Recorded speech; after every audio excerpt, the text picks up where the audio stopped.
नमस्कार, सखोल न्यूज मध्ये आपलं स्वागत. पाहुयात आजच्या ठळक घडामोडी.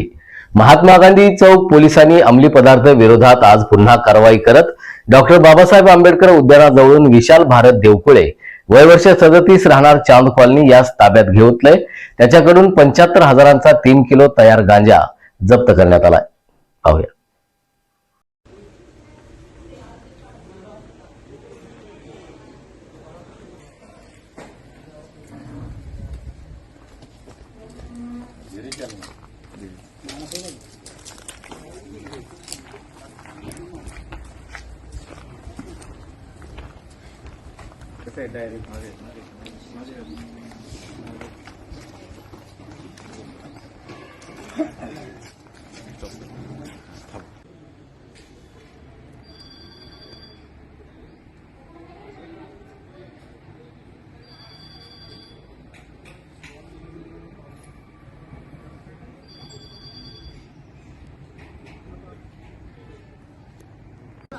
हो आणि